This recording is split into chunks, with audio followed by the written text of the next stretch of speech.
বন্ধুরা নমস্কার। আগে একটা ভিডিওয়ে আমি বাংলাদেশ থেকে আনা এই জিনিসটা দেখিয়েছিলাম, দেখিয়ে একটা ভিডিও দিয়েছিলাম, কিন্তু এতদিন আমার আর এটা ব্যবহার করা হয়নি। আমি বলেছিলাম যেদিন ব্যবহার করব আপনাদের সাথে সেই মুহূর্তটা ভাগ করে নেব। এখন আমি এইটার মধ্যে মাছ ধোবো, আপনারা দেখতে থাকুন কি করে মাছকে পরিষ্কার করা হয়।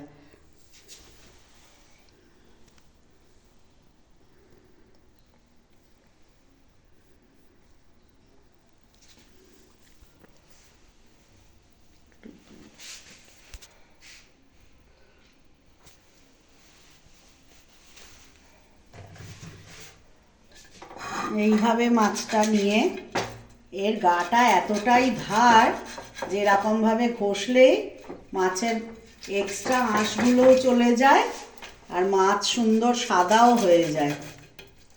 দেখুন আমি এটার মধ্যে করে মাছটাকে পরিষ্কার করছি।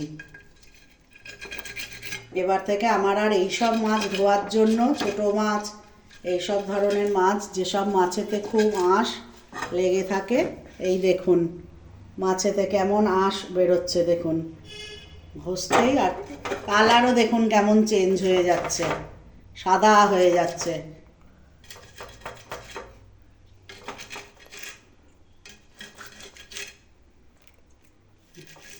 আগে ধারালো চামচ দিয়ে মাছের এই বাজার থেকে কেটে আনার পরেও এইভাবে অনেক কষ্ট করে ছাড়াতাম, এখন আর পরিষ্কার করতে কোনো কষ্ট হচ্ছে না।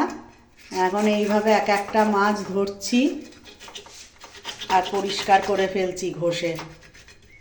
যত এক্সট্রা আঁশ এর যা ধারালো এই সরাটা সব উঠে যাচ্ছে এবং মাছের এই কালো যে গা সেটাও পরিষ্কার হয়ে যাচ্ছে।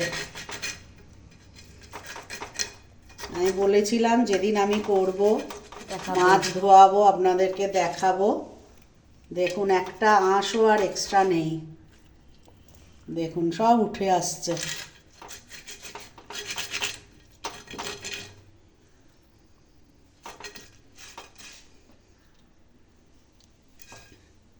দেখুন কত আঁশ বেরিয়েছে, কালোর মধ্যে কালো তো বুঝতে পারছেন না, দেখুন চকচক করছে, এবার বুঝতে পারবেন। এবার এই দুটো মাছকে আমি ধুয়ে দেখাচ্ছি, দেখবেন কলে ধুয়ে দেখাচ্ছি, দেখুন কেমন সাদা হয়ে গেছে। অল্প একটু জল দিতেই সাদা হয়ে গেছে, ভালোভাবে ধুলে আরও সাদা হয়ে যাবে। এইসব মাছ তো একটু ভালোভাবে না ধুলে খাওয়া যায় না। দেখুন কি রকম পরিষ্কার করেছি। আবার একটা দেখুন,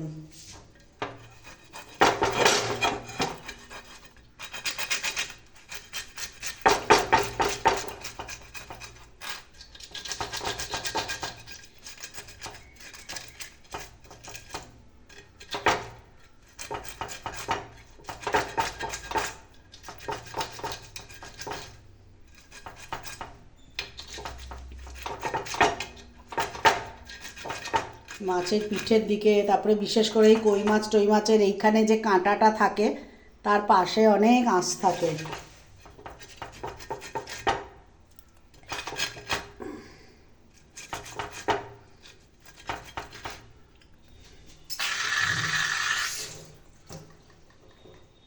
দেখুন মাছ একদম একদম পরিষ্কার, দেখেছেন একটা আঁশও লেগে নেই, একটা আঁশও হাতে উঠছে না। তাহলে বন্ধুরা আমার মাছ ধোয়া অল্প করে মাছ ধুয়ে দেখিয়ে দিলাম আপনাদের।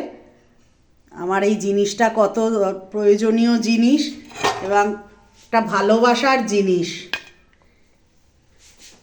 ভালোবাসার জিনিস। ঠিক আছে, আমি এবার বাকি মাছগুলোও ধুয়ে ফেলি। যেদিন আবার ভর্তা করব অন্য কোনো মাছ দিয়ে, ভর্তার রেসিপি আপনাদের সাথে শেয়ার করব। ঠিক আছে, রাখছি।